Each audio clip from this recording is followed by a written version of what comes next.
Всем привет подписчикам моего канала, просто зрителям. Меня зовут Арман.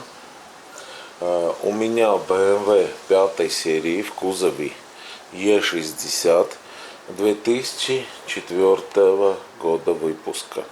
Итак, о чем я хочу поговорить.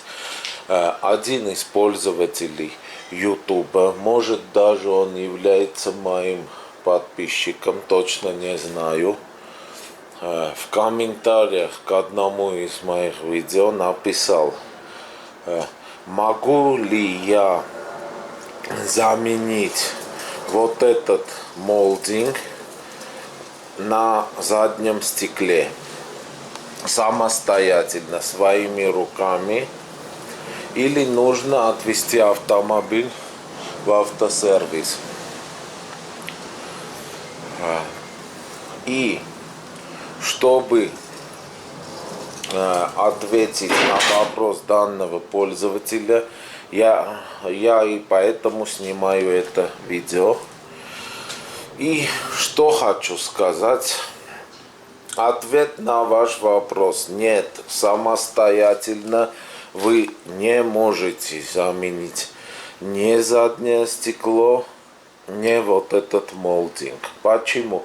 Ну, если вы мастер по замене вообще переднего или заднего стекла на автомобиле, можете заменить. Но если вы обычный водитель, который просто управляет автомобилем, обычный пользователь BMW, вы не можете самостоятельно заменить вот это заднее стекло или только этот молдинг.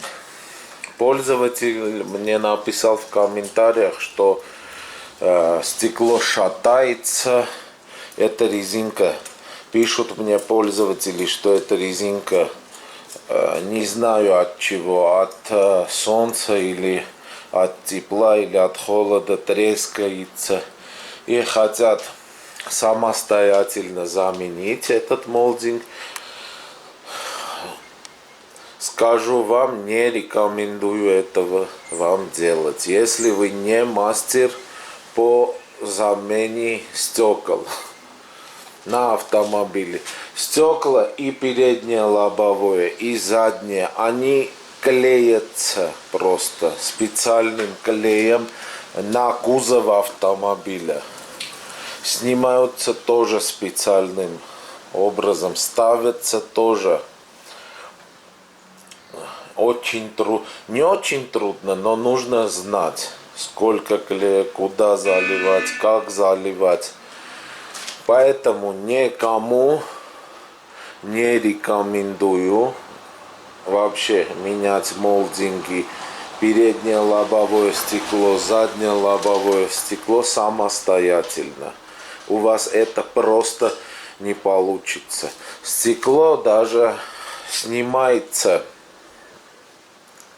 особым образом. Вот отсюда засовывают металлическую проволоку и как бы режут силикон внутри, чтобы стекло снять наружу. Вы точно это сделать не сможете. Одним словом, я не рекомендую категорически трогать вообще, если вы не мастер, ни переднее, ни заднее стекло, даже не боковые. Ну, боковые еще в принципе можно попробовать самостоятельно заменить.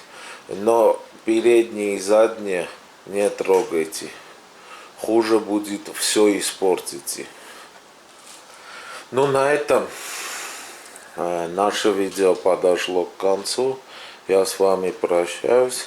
С вами был Арман, канал Автовево. Всем пока. До новых встреч.